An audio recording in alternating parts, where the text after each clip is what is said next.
आज मैं आपको कक्षा 9th बी का हिंदी पढ़ाने जा रही हूँ। खंड का विषय अध्याय 4 रहीम। रहीम के दोहे। तो सबसे पहले हम रहीम के दोहे पर संक्षिप्त में प्रकाश डालेंगे। तो आइए देखते हैं। स्मरणीय तथ्य है इनका। जन्म सन 1556 ईस्वी में लाहौर में हुआ था। इनके पिता का नाम था बैरम खां। रचनाएं रहीम सतसई, वरवय नायिका भेद, मदनाष्टक, रास पंचाध्यायी आदि। काव्यगत विशेषताएं देखिए। वर्ण विषय है नीति, भक्ति, ज्ञान, वैराग्य, श्रृंगार। रस है श्रृंगार रस, शांत और हास्य। भाषा इसमें है अवधी ब्रज, जिसमें अरबी, फारसी, संस्कृत के शब्दों का मेल आदि। अलंकार है इसमें उपमा, उत्प्रेक्षा आदि। छंद इसमें है दोहा, सोरठा, बरवे, कवित, सवैया। इस प्रकार हम रहीम के जीवन परिचय पे संक्षिप्त में प्रकाश डाले। और आइए दोहे का कुछ शब्दार्थ हम देखते हैं। शब्दार्थ प्रकृति। प्रकृति बने होगा स्वभाव। कुसंग, कुसंग होता है बुरी संगति। भुजंग सर्द। दूध मतलब होता है दोगुना। जल्दी पीलापन। चून चूना। सुजन सज्जन। पोई मतलब होगा पिरोना। मुक्ता हार मोतियों का हार। ढरी मतलब निकलते। जाय मने जिसमें। गेह मतलब होगा घर। संपत्ति, वैभव। साचे मीत सच्चे मित्र। तदी छोड़कर। मीन मतलब होगा मछली। छोह वियोग, दीन निर्धन। लखतपन देखता है। दीन बंधु परमात्मा। पर छवि दूसरों की सुंदरता। फिर जाए लौट जाता है। तोड़े तोड़कर जुड़े जुड़ता है। कदली केले का वृक्ष। स्वाति, स्वाति नक्षत्र की वर्षा। दीन मिलता है निरख देख कर। बड़ी बड़ी गोत्र परिवार। ओछे संकुचित स्वभाव। बैर शत्रुता। दुहु दोनों विपरीत विरुद्ध बुरा। तो आज मैंने आपको रहीम के जीवनी पर संक्षिप्त में प्रकाश डाला और दोहे का कुछ शब्दार्थ बताया। इसके बाद मैं आपको रहीम का जीवन परिचय पढ़ाऊंगी। तो आइए हम भाग 2 में इनका जीवन परिचय पढ़ाते हैं। आइए रहीम का जीवन परिचय देखते हैं। रहीम का पूरा नाम अब्दुल रहीम खान खाना था। इनका पूरा नाम अब्दुल रहीम खान खाना था। इनका जन्म सन 1556 ईस्वी में लाहौर में हुआ था। इनके पिता बैरम खां मुगल सम्राट अकबर के संरक्षक थे। किन्हीं कारणवश अकबर बैरम खां से रुष्ट हो गया और उसने बैरम खां पर विद्रोह का आरोप लगाकर हज करने के लिए मक्का भेज दिया। मार्ग में उनके शत्रु मुबारक खां ने उनकी हत्या कर दी। बैरम खां की हत्या के पश्चात अकबर ने रहीम और उनकी माता को अपने पास बुला लिया और रहीम की शिक्षा का समुचित व्यवस्था की। प्रतिभा संपन्न रहीम ने हिंदी, संस्कृत, अरबी, फारसी, तुर्की आदि भाषाओं का अच्छा ज्ञान प्राप्त कर लिया। इनकी योग्यता को देखकर अकबर ने इन्हें अपने दरबार के नवरत्नों में स्थान दिया। इनकी प्रतिभा देखकर अकबर ने इन्हें अपने दरबार के नवरत्नों में इनको स्थान दिया। ये अपने नाम के अनुरूप अत्यंत दयालु प्रकृति के थे। मुसलमान होते हुए भी ये कृष्ण के भक्त थे। अकबर की मृत्यु के पश्चात जहांगीर ने इन्हें चित्रकूट में नजरबंद कर लिया। केशव दास और गोस्वामी तुलसीदास से इनकी अच्छी मित्रता थी। इनका अंतिम समय विपत्तियों से घिरा रहा। सन 1627 ईस्वी में इनकी मृत्यु हो गई। आइए इनकी साहित्यिक सेवाएं देखते हैं। पिता बैरम खां अपने युग के एक अच्छे नीतिज्ञ एवं विद्वान थे। अतः बाल्यकाल से ही रहीम को साहित्य के प्रति अनुराग उत्पन्न हो गया। योग्य गुरुओं के संपर्क में रहकर इनमें अनेक काव्य गुणों का विकास हुआ। इन्होंने कई ग्रंथों का अनुवाद किया तथा ब्रज, अवधी एवं खड़ी बोली में कविताएं भी लिखी। इनके नीति के दोहे तो सर्वसाधारण की जिह्वा पर रहते हैं। दैनिक जीवन की अनुभूतियों पर आधारित दृष्टांतों के माध्यम से इनका कथन सीधे हृदय पर चोट करता है। इनकी रचना में नीति के अतिरिक्त भक्ति एवं श्रृंगार की भी सुंदर व्यंजना दिखाई देती है। इन्होंने अनेक ग्रंथों का अनुवाद किया। आइए इनकी रचनाएं देखते हैं। रहीम की रचनाएं इस प्रकार हैं। रहीम सतसई, श्रृंगार सतसई, मदनाष्टक, रास पंचाध्यायी, रहीम रत्नावली एवं बरवै नायिका भेद वर्णन। रहीम सतसई नीति के दोहे का संकलन ग्रंथ है। इनमें लगभग 300 दोहे प्राप्त हुए हैं। मदनाष्टक में श्री कृष्ण और गोपियों की प्रेम संबंधी लीलाओं का सरस चित्रण किया गया है। रास पंचाध्यायी श्रीमद् भागवत पुराण के आधार पर लिखा गया ग्रंथ है जो अप्राप्य है।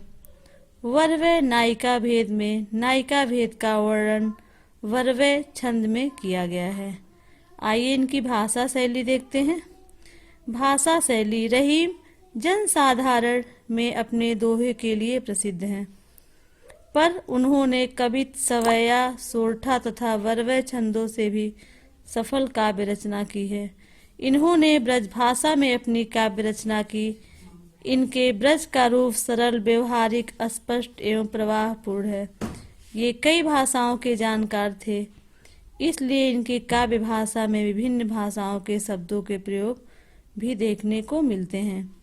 अवधी में ब्रज भाषा के शब्द तो मिलते ही हैं, पर अवधी के ग्रामीण शब्दों का भी खुलकर प्रयोग इन्होंने किया है। इन्होंने मुक्तक शैली में काव्य सृजन किया। इनकी यही शैली अत्यंत सरल, सरस एवं बोधगम्य है। इस प्रकार मैंने आपको जीवन परिचय, रहीम जी की साहित्यिक सेवाएं, साहित्य में क्या क्या सेवा की है, ये रचनाएं और भाषा शैली मैंने बताया। आगे हम रहीम का व्याख्या पढ़ाएंगे। रहीम जी का दोहा पढ़ाती हूँ। तो सबसे पहले देखिए, जो रहीम उत्तम प्रकृति का करी सकत कुसंग, चंदन विष व्यापत नहीं, लिपटे रहत भुजंग। तो सबसे पहले इसका संदर्भ लिखेंगे। प्रस्तुत पद्यांश हमारी पाठ्य पुस्तक काव्य खंड में संकलित रहीम के दोहे से उद्धृत है या लिया गया है। इसके बाद से आइए हम इस दोहे का अर्थ देखते हैं कि जो रहीम उत्तम प्रकृति का करी सकत कुसंग, चंदन विष व्यापत नहीं, लिपटे रहत भुजंग। तो इसमें रहीम जी ने बताया है कि उत्तम स्वभाव के व्यक्ति का कुसंगति कुछ भी नहीं बिगाड़ पाती। जो जिन लोगों का स्वभाव उत्तम होता है उनके ऊपर कुसंगति का कोई प्रभाव नहीं पड़ता है। तो आइए इसका हम व्याख्या करते हैं। कवि का कहना है कि रहीम जी का कहना है कि जो रहीम उत्तम प्रकृति, रहीम जी कहते हैं कि जिनका उत्तम प्रकृति होता है, उत्तम स्वभाव होता है, जो लोग दृढ़ चरित्रवान व्यक्ति होते हैं, का करी सकत कुसंग, क्या कर सकता है उनका कुसंग, कुसंगति का उनके ऊपर कोई प्रभाव नहीं पड़ता, अर्थात बुरी संगति का उनके ऊपर कोई प्रभाव नहीं पड़ता। बुरी संगति में रहने पर भी उनके चरित्र में कोई विकार उत्पन्न नहीं होता। किस प्रकार से उदाहरण देकर बताए हैं। चंदन विष व्यापत नहीं, लिपटे रहत भुजंग।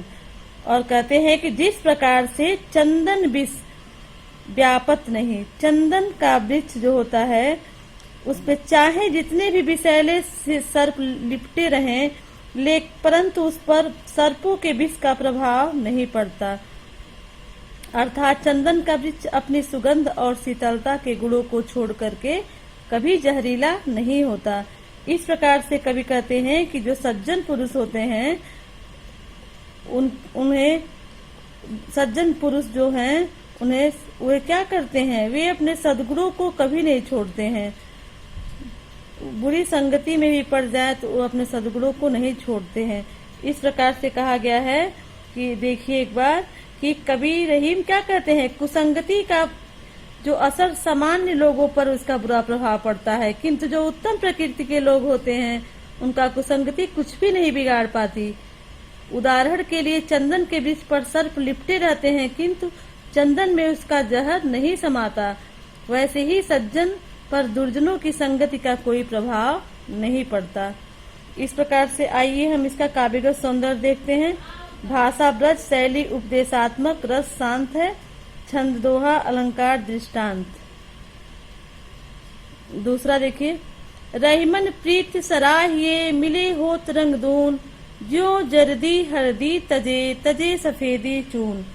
तो इसमें बताया गया है इसमें कि रहीमन प्रीत सराहिए, सराहिए मतलब कि कहते हैं कि इसमें इस दोहे में क्या किया गया, सच्ची प्रेम की विशेषता पर प्रकाश डाला गया है। तो कहते हैं रहीमन प्रीत सराहिए, रहीम जी कहते हैं सराहिए मतलब प्रशंसा करिए, कि उसी प्रेम की प्रशंसा करनी चाहिए जिससे दोनों प्रेमियों का प्रेम मिलकर दुगुना हो जाए। मिले होत रंग दून, ऐसे प्रेम की सराहना, ऐसे प्रेम की प्रशंसा करनी चाहिए जिससे दोनों प्रेमियों का प्रेम मिलकर दुगुना हो जाए। दोनों प्रेमी के अपना अलग अलग जो अस्तित्व भूल करके एक दूसरे में समाहित हो जाएं, वही क्या है, वही सच्चा प्रेम है। जैसे जो जर्दी हल्दी तजे, जैसे हल्दी पीली होती है और चूना सफेद होता है, परंतु जब दोनों को मिलाया जाता है तो एक नया रंग लाल रंग हो जाता है। हल्दी क्या करती है, हल्दी अपने पीलेपन को छोड़ देती है और चूना अपने सफेदी को छोड़ करके एक रूप हो जाते हैं। एक रूप मतलब एक नए रंग में हो जाते हैं, लाल रंग में। तो सच्चे प्रेम भी ऐसे ही होते हैं, अपना अपना अस्तित्व भूल कर एक दूसरे में समाहित हो जाते हैं। ऐसे ही प्रेम की रहीम जी ने इसमें सराहना की है। तो आइए एक बार और देखते हैं कि रहीम जी कहते हैं कि उस प्रेम की प्रशंसा करनी चाहिए जिसमें मिलने पर दो गुना रंग चढ़ जाए, प्रेम और अधिक गाढ़ा हो जाए। जैसे हल्दी और चूना मिलता है तो हल्दी अपना पीलापन छोड़ देती है, चूना अपना सफेदी को त्याग देता है और दोनों के मिलने पर एक गहरा लाल रंग बन जाता है। इस प्रकार की प्रेम की सराहना रहीम जी करते हैं। तो आइए देखते हैं, भाषा होगा ब्रज, शैली उपदेशात्मक होगा, रस शांत, अलंकार दृष्टांत, और इस प्रकार से दूसरा दोहा भी समाप्त हुआ। तो दिया है, टूटे सुजन मनाइए जो टूटे 100 बार, रहीमन फिर पोइए टूटे मुक्ता हार। तो इसमें रहीम जी ने प्रसंग देखिए कि रहीम जी ने सज्जनों के महत्व को प्रकट किया है। इसमें रहीम जी ने किसके महत्व को प्रकट किया है, सज्जनों के महत्व को। तो वे कहते हैं कि टूटे सुजन मनाइए, टूटे मतलब रूठे हुए, सुजन मतलब सज्जन, मनाइए जो टूटे 100 बार। कहते हैं कि यदि सज्जन आपसे अगर रूठ जाए तो उन्हें शीघ्र ही मना लेना चाहिए। कोई भी सज्जन अगर आपसे रूठ जाते हैं तो उन्हें शीघ्र ही मना लेना चाहिए। जो टूटे 100 बार, यदि 100 बार भी नाराज होते हैं तो उन्हें 100 बार ही मनाना चाहिए। रहीमन फिर पोइए टूटे मुक्ताहार, क्योंकि जो वे हमारे जीवन के लिए बहुत उपयोगी होते हैं। अगर कोई सज्जन हमसे रूठ जाते हैं उन्हें एक बार नहीं हमें 100 बार मना लेना चाहिए, क्योंकि हमारे जीवन के लिए बहुत उपयोगी होते हैं। रहीमन फिर पोइए टूटे मुक्ताहार, जिस प्रकार सच्चे मोतियों का हार टूट जाने पर फिर पोइए मतलब गूंथना होता है, टूटे मुक्ताहार, और टूट जाने पर बार बार उसे पिरोया जाता है, उसी प्रकार सज्जन को भी बार बार रूठने पर मना कर रखना चाहिए, क्योंकि वे मोतियों के समान ही मूल्यवान होते हैं। जिस प्रकार मोती मूल्यवान होता है उसी प्रकार वे हमारे लिए मोतियों की तरह मूल्यवान है। इसलिए अगर कोई सज्जन रूठ जाए तो एक बार नहीं, हमें 100 बार उन्हें मना कर के रखना चाहिए। काव्यगत सौंदर्य देखिए, यहाँ कवि ने सज्जन को मोती के समान बहुमूल्य माना है और उनका साथ बनाए रखने का राय दिया है। भाषा है ब्रज, शैली मुक्तक, रस शांत, छंद है दोहा, अलंकार दृष्टांत। इस प्रकार आइए अगला देखते हैं। रहीमन असुआ नैन ढरी, जिय दुख प्रकट करे, जाहि निकारो गेहते, कसन भेद कही दे। तो इसमें कहते हैं रहीम जी कि घर से निकाला जाने वाला हर व्यक्ति घर का भेद खोल देता है। इसका प्रसंग होगा कि अगर घर से निकाला गया व्यक्ति क्या करता है, घर से निकाला गया व्यक्ति घर का भेद खोल देता है। तो रहीम जी कहते हैं कि रहीमन असुआ नैन ढरी, रहीम जी कहते हैं कि आंसू आंखों से निकलते ही जी दुख प्रकट करे। जी मतलब होता है हृदय, हृदय के सारे दुख, मन के सारे दुख प्रकट कर देते हैं। जब आपकी आंखों से आंसू निकलते हैं तो आपके मन के सारे दुख को वो प्रकट कर देते हैं। जाहि निकारो गेहते, कसन भेद कही दे। और कहते हैं कि जिस प्रकार से जिस व्यक्ति को घर से निकाला जाएगा वो घर के सारे भेद क्यों न कह देगा। तात्पर्य यह है कि जिस प्रकार कोई व्यक्ति घर से निकाला जाने पर घर के सारे भेद दूसरों के सामने क्या करता है, खोल देता है, उसी प्रकार आंख रूपी घर से निकाले जाने वाले आंसू मन के सारे भेद प्रकट कर देते हैं। तो आंसू अपनी उपस्थिति से यह प्रकट करती है कि व्यक्ति के हृदय में क्या है, दुख है। आंसू निकलते ही सब लोग जान जाते हैं कि इस व्यक्ति के हृदय में क्या है, दुख है। इस प्रकार से कवि ने जीवन का सच्चा अनुभव प्रकट किया। इसमें रस है शांत, अलंकार दृष्टांत, शैली मुक्तक, भाषा ब्रज।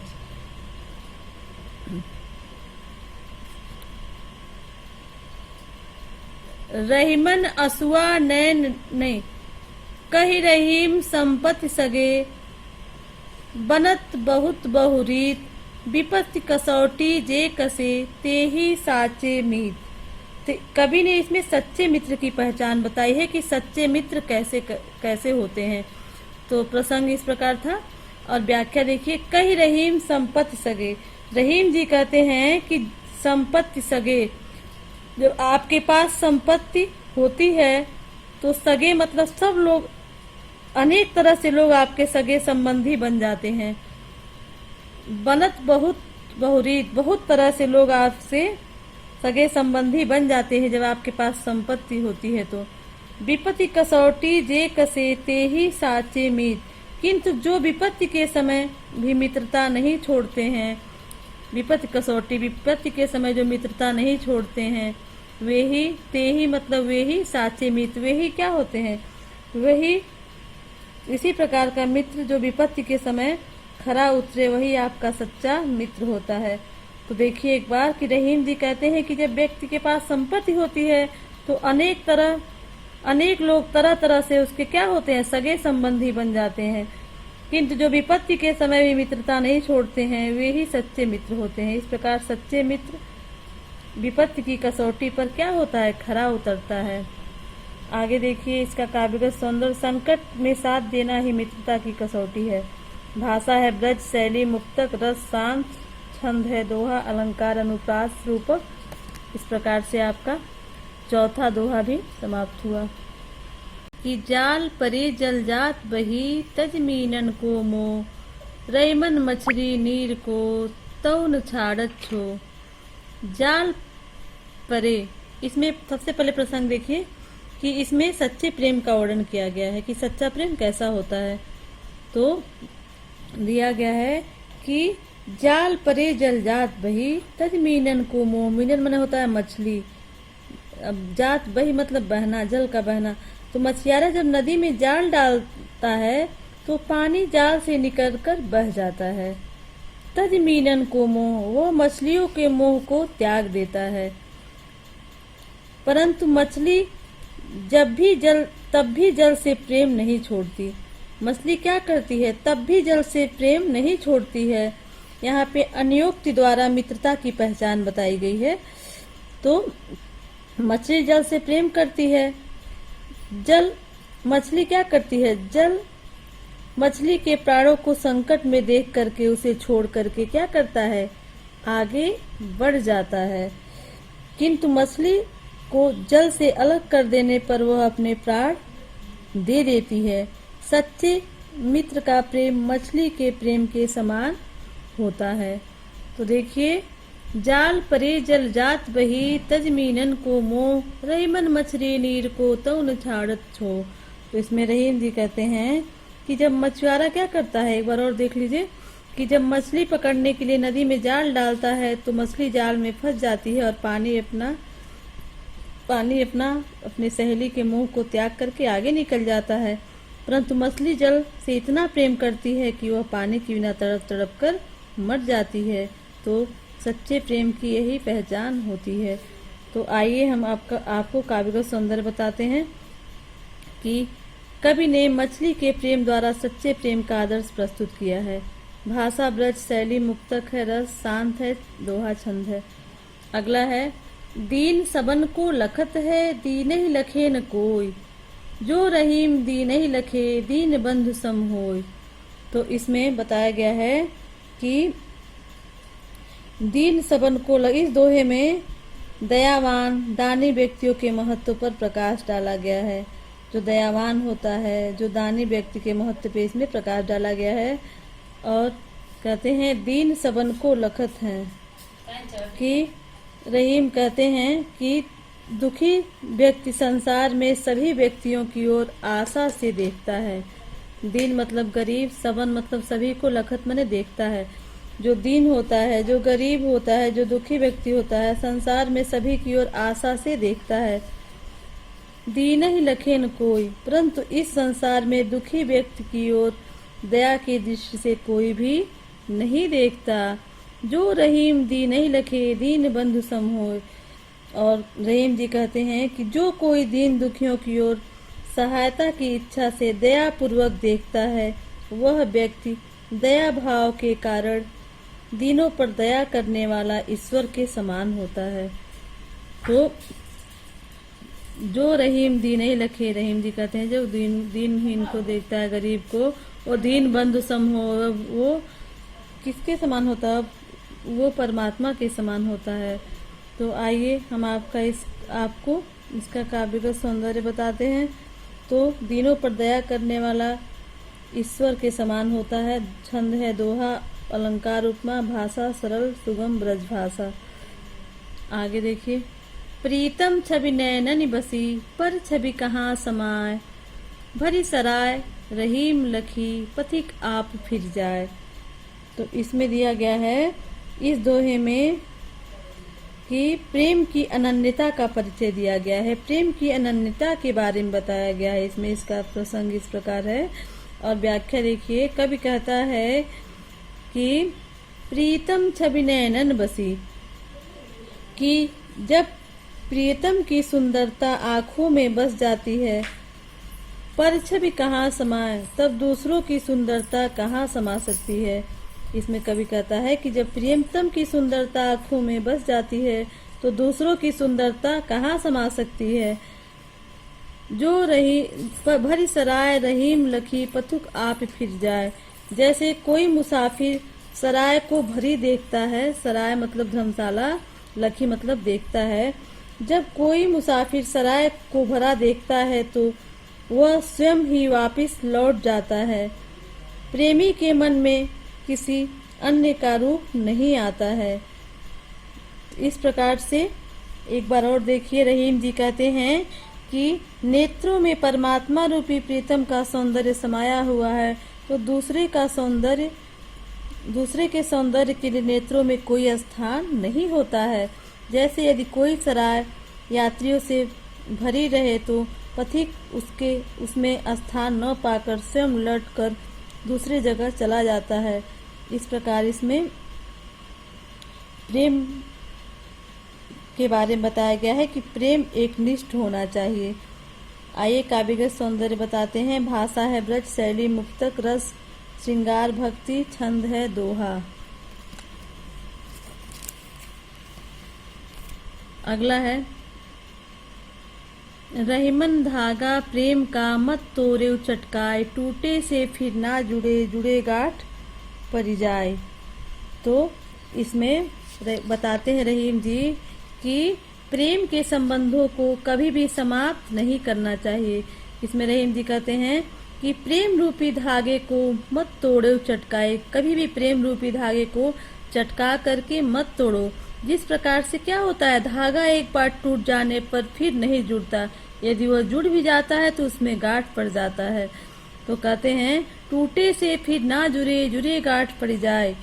अगर जिस प्रकार प्रेम संबंध अगर एक बार टूट जाए तो फिर उसका जुड़ना कठिन हो जाता है, उसको जोड़ने की कोशिश करने में उसमें दरार अवश्य पड़ जाती है, पहले जैसे बात नहीं रहती, क्योंकि संबंध समान होने पर भी व्यक्ति को पुरानी याद आती है कि एक समय था जब मित्र ने मेरे साथ दुर्व्यवहार किया था, इसलिए प्रेम संबंध को कभी चटका करके नहीं तोड़ना चाहिए।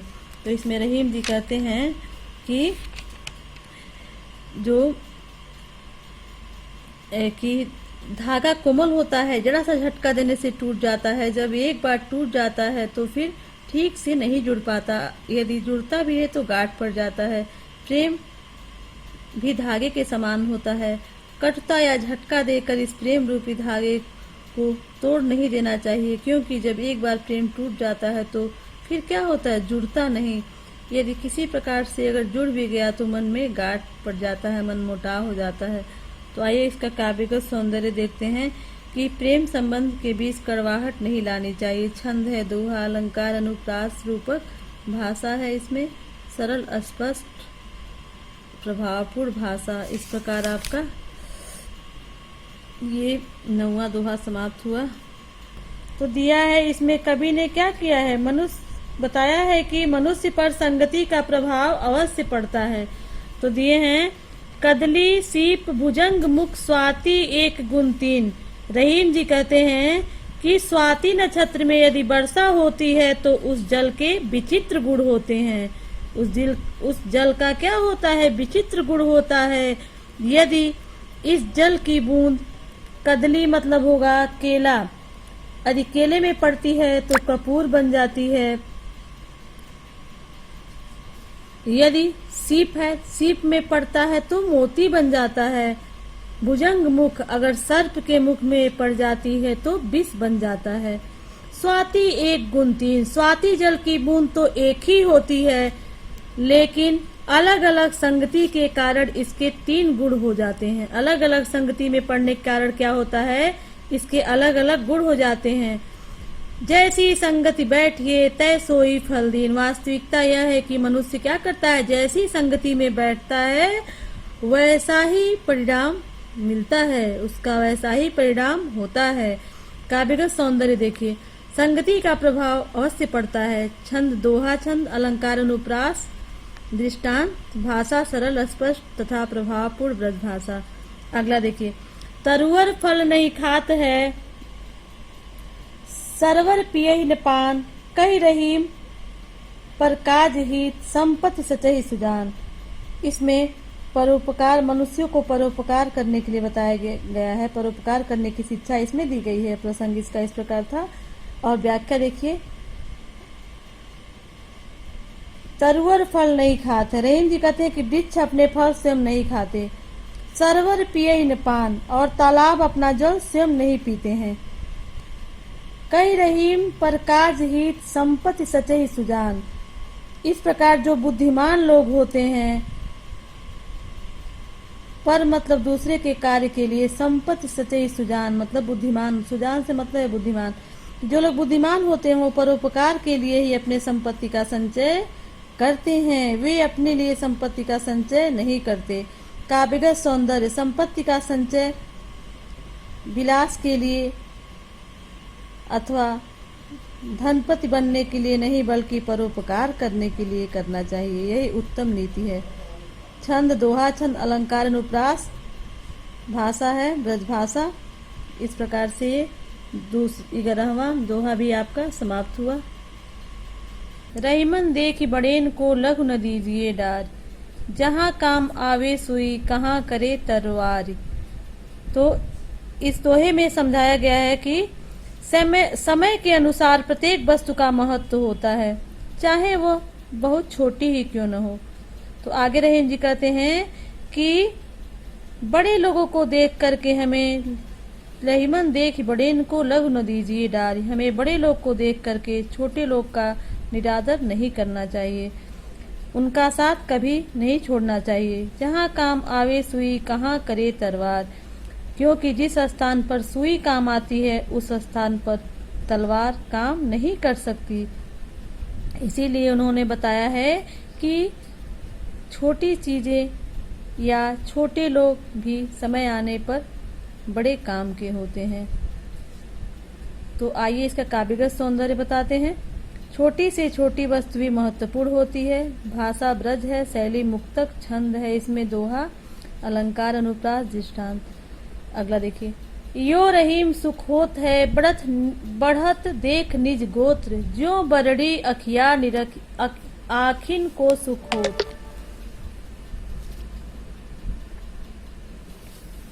और कहते हैं कि यो रहीम सुख होत है।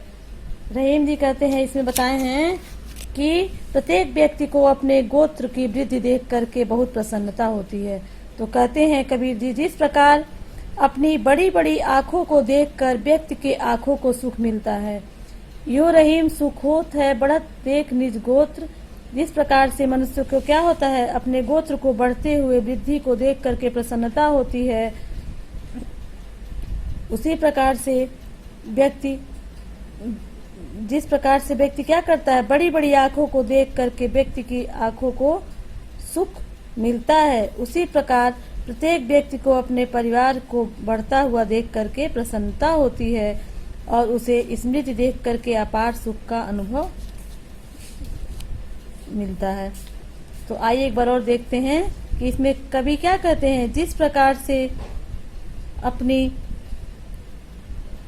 प्रकार अपनी बड़ी बड़ी आंखों को देख करके व्यक्ति के आंखों को सुख मिलता है, उसी प्रकार प्रत्येक व्यक्ति को अपने परिवार को बढ़ता हुआ देखकर प्रसन्नता होती है और उसे समृद्धि देख करके अपार सुख का अनुभव मिलता है। इस प्रकार से काव्यगत सौंदर्य देखिए, मानव स्वभाव का मनोवैज्ञानिक चित्रण किया गया। इसमें भाषा ब्रज, शैली मुक्तक है, छंद है दोहा, अलंकार, दृष्टांत।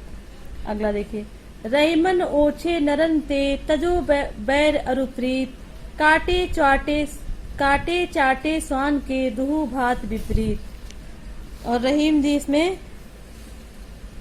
तुच्छ व्यक्तियों से बैर और प्यार दोनों को ही अनुचित बताते हैं कि जो तुच्छ व्यक्ति होते हैं, जो नीच प्रकार के व्यक्ति होते हैं, उनसे न तो प्रेम करना चाहिए न तो दुश्मनी।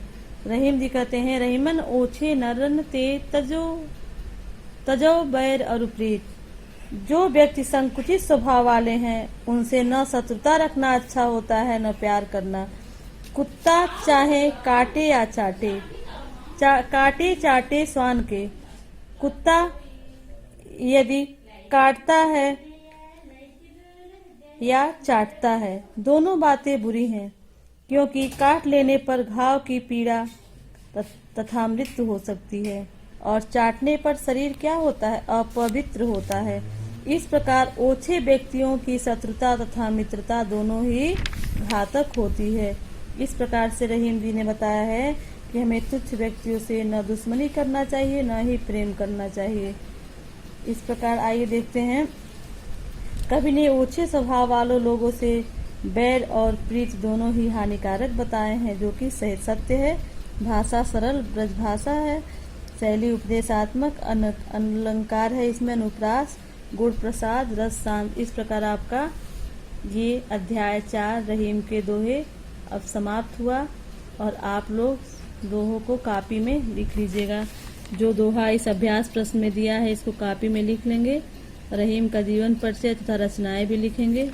Thank you, have a nice day.